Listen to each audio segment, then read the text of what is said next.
ఎంత చేసినా ఎదగలేదని దిగులు చెందబోకు. ఆ లోపమేడుందో మనసు దీపాన్ని పెట్టి నువ్వు వెతుకు. అతుకులమయమని ఎక్కిరించకు బతుకు పుస్తకాన్ని. My name is K.P.T. I am studying in 5th class. ఆ రోజు బడికి సెలవు కావడంతో పిల్లలందరూ ఊరి చివర మామిడి చెట్టు కింద ఆటలాడుకుంటున్నారు. కొందరు చెట్టు ఎక్కుతూ దిగుతూ కోతి కొమ్మచ్చే ఆడుకుంటున్నారు. మామిడికాయ పులుపు, చెట్టు ఎక్కి దులుపు అనుకుంటూ చెట్టు కొమ్మల్ని ఊపుతూ కాయలు రాలుస్తూ. మరికొందరు మామిడి చెట్టుకు దగ్గరగా పెద్ద ఇల్లు ఉన్నది. ఆ ఇల్లు పిసినారి పాపయ్యది. పిల్లికి బిచ్చం పెట్టని పాపయ్య ఎవ్వళ్ళను దగ్గరకు రానియ్యడు. ఎప్పుడు రుసరుసలాడుకుంటూ ముఖం చిక్లించుకుంటూ ఉంటాడు. ఈ విషయం అక్కడ ఆడుకునే పిల్లలకు కూడా తెలుసు. అందుకే పిసినారి పాపయ్య కంట పడకుండా ఆడుకుంటూనే ఉంటారు. ఆ రోజు పిల్లలలో విన్నాడో లేదో, ఎవర్రా అది, నా చెట్టు కిందే ఆడుతారా, ఎంత ధైర్యం మీకు, మీ పని చెప్తా అని అరుస్తూ పిల్లల్ని పట్టుకోవటానికి ఉరికాడు. పిల్లలు దొరికితేనా ఈయన మాటలు వినిపించిందో లేదో పిల్లలంతా కాలికి బుద్ధి చెప్పారు. My name is P. Prasidha. I am studying in 5th class. సూరూర్ Nagar, తేదీ 31/12/2014. ప్రియమైన లక్ష్మి, ఎట్లున్నావు? ఇక్కడ మేమంతా బాగున్నాం. నీకు గుర్తున్నదా, మేము తెలంగాణకు రాకముందు సూరత్లో ఉండేవాళ్ళం. మొన్న దసరా సెలవులకు మా ఊరు సూరత్ పోయినాం. అక్కడ మా నాయనమ్మ ఉన్నది. సాయంత్రం అయ్యేసరికి దోస్తులందరం కలుసుకున్నాం. మా వాడలోని పిల్లలందరూ కలిసి మట్టిలా గీతలు గీసి కుంటుడాటలు, రావి ఆకులతో పీకలు చేసి పీపి ఊదుతూ నేలబండ, దాగుడు మూతలు ఇట్లా రకరకాల ఆటలు ఆడినాము.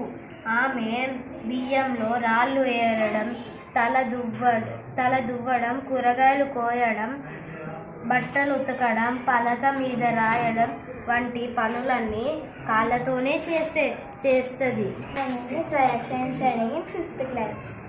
అరే పిల్లలు ఇక్కడికి రండి, నా కాడికి రండి, బాగా ఆటలాడి అలసిపోయినట్లున్నారు. నేను గుబురుగా ఛత్రి లెక్క ఉన్నా, నానిగ చల్లగా చిక్కగా ఉంటుంది.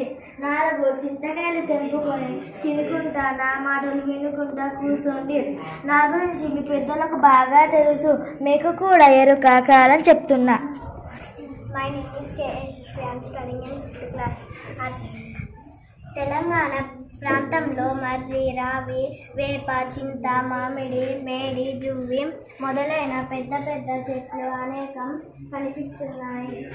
వాటిలో చింత చెట్టుతో మనకున్న సంబంధం, దాని ఉపయోగాలకు గొప్పతనం గురించి పాఠం చదివి తెలుసుకోండి. అరే పిల్లలు, ఈడికి రండి, నా కాడికి రండి, బాగా ఆటలాడి అలసిపోయినట్లున్నారు. నా నీడకు రండి, క్షణంలో అలసట మాయమైపోతుంది. నేను గుబురుగా ఛత్రి లెక్క ఉన్నా, నా నీడ చల్లగా చిక్కగా ఉంటుంది. 4 చింతకాయలు తెంపుకొని తినుకుంటా, నా మాటలు వినుకుంటా కూర్చోండి. నా గురించి మీ పెద్దోళ్ళకు బాగా తెలుసు, మీకు కూడా ఎరుక కావాలనే చెప్తున్నా. అరే పిల్లలు, ఈడికి రండి, నా కాడికి రండి, బాగా ఆటలాడి అలసిపోయినట్లున్నారు. నా నీడకు రండి, క్షణంలో అలసట మాయమైపోతుంది. నేను గుబురుగా ఛత్రి లెక్క ఉన్నా, నా నీడ చల్లగా చిక్కగా ఉంటుంది. 4 చింతకాయలు తెంపుకొని తినుకుంటా, నా మాటలు వినుకుంటా కూర్చోండి. నా గురించి మీ పెద్దోళ్ళకు బాగా తెలుసు, మీకు కూడా ఎరుక కావాలని చెప్తున్నా. I am studying in 5th class. అరే పిల్లలు ఈడికి రండి, నా కాడికి రండి, బాగా ఆటలాడి అలసిపోయినట్టున్నారు. నా నీడకు రండి, క్షణంలా అలసట మాయమైపోతుంది. నేను గుబ్బురుగా చెట్టు లెక్క ఉన్నా. నా నీడ చల్లగా చిక్కగా ఉంటుంది. 4 చింతకాయలు తెంపుకొని తినుకుంటా నా మాటలు వినుకుంటా కూర్చోండి. నా గురించి మీ పెద్దలకు బాగా తెలుసు, మీకు కూడా ఎరక కావాలనే చెబుతున్నా. అరే పిల్లలు వీడికి రండి, నా కాడికి రండి, బాగా ఆటలాడి అలసిపోయినట్లున్నాడు. నా నీడకు రండి, క్షణంలో అలసట మాయమైపోతుంది. నేను గుంపూరుగా చెట్టు లెక్క ఉన్నా. My name is Akshay. I'm studying in 5th class. Ramapuram గ్రామంలో గోపి అనే పిల్లవాడు ఉండేవాడు. అతడు వాళ్ళ నాయనమ్మతో పాటు ఉండేవాడు. గోపి వాళ్ళ నాయనమ్మ ఎంతో కష్టపడి బతుకు వెళ్ళదీసేది. ఒకరోజు నాయనమ్మ గోపితో, ఒరే పిల్లగా, నేను కట్టెలు అమ్మడానికి అంగడికి పోతున్నా, వచ్చేటప్పుడు నీకేమైనా తేవాలా అన్నది. గోపి నాయనమ్మతో, నాకేమీ వద్దు కానీ బజారులో డప్పు దొరికితే తీసుకురావా, డప్పు వాయించడం అంటే నాకు చాలా ఇష్టం, దానితో ఆడుకుంటా అన్నాడు. నాయనమ్మ సరే అన్నది. My name is Karthikeya. I'm studying 5th class. దొరలు దోచలేరు, దొంగలు ఎత్తుకపోరు, బాక్య జనము వచ్చి పంచుకోరు, విశ్వవర్ధనంబు విద్యాధనంబుర లలిత సుకునదాల తెలుగు బాల. తాత్పర్యం అంటే దొరలు దోచలేని, దొంగలు ఎత్తుకపోలేని, అన్న దమ్ములు పంచుకోలేని దాన్నే ధనము విద్య అంటారు. పేరు యశ్వంత్. నేను 5వ తరగతి చదువుతున్నాను. ఒకరోజు పక్క ఊరి నుండి శివయ్య అనే యువకుడు ఆ దారి పోతే అలసటతో మామిడి చెట్టు కింద కూర్చున్నాడు. ఆ రోజు కూడా పిల్లలు రావడం, ఆడుకోవడం పిసినారి పాపయ్య చూశాడు. రావటం జరిగింది. పిల్లలందరూ ఉరుకుడు. I'm studying in 5th class. Ramapuram గ్రామంలో గోపి అనే పిల్లవాడు ఉండేవాడు. అతడు వాళ్ళ నాయనమ్మతో పాటు ఉండేవాడు. గోపి వాళ్ళ నాయనమ్మ ఎంతో కష్టపడి బతుకు వెళ్ళదీసేది.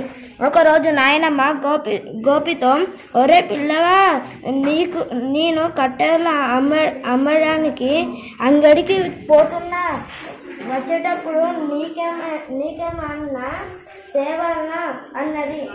గోపి నాయనమ్మతో, నాకేమి వద్దు కానీ నేను 5వ తరగతి చదువుతున్నాను. అరే పిల్లలు ఈడికి రండి, నా కాడికి రండి, బాగా ఆటలాడి అలసిపోయినట్టున్నారు. నా నీడకు రండి, క్షణంలో అలసట మాయమైపోతుంది. నేను గుబురుగా చెట్టు లెక్క ఉన్నా. నా నీడ చల్లగా చిక్కగా ఉంది. 4 చింతకాయలు తెంపుకొని తినుకుంటూ నా మాటలు వినుకుంటా కూర్చోండి. నా గురించి మీ పెద్దలకు బాగా తెలుసు, మీకు కూడా ఎరుక కావాలని చెప్తున్నా. నేను 5వ తరగతి చదువుతున్నా. అదే పిల్లలు ఈడికి రండి, నా కాడికి రండి, బాగా ఆటలాడి అలసిపోయినట్టున్నారు. నా నీడకు రండి, క్షణంలో అలసట మాయమైపోతుంది. నేను గుబురుగా ఛత్రి లెక్క ఉన్న. నా నీడ చల్లగా చిక్కగా ఉంటుంది. 4 చింతకాయలు తెంపుకొని తినుకుంటా. నా మాటలు నా గురించి మీ పెద్దలకి బాగా తెలుసు, మీకు కూడా కావాలని చెప్తున్నా. నా పేరు నిత్యశ్రీ. నేను 5వ తరగతి చదువుతున్నాను. అలిగిన నలుగక ఎగ్గులు, పలికిన మరి వినని ఎడ్లు, ప్రతివచనం నంబులు పలుకక బంధము వడియ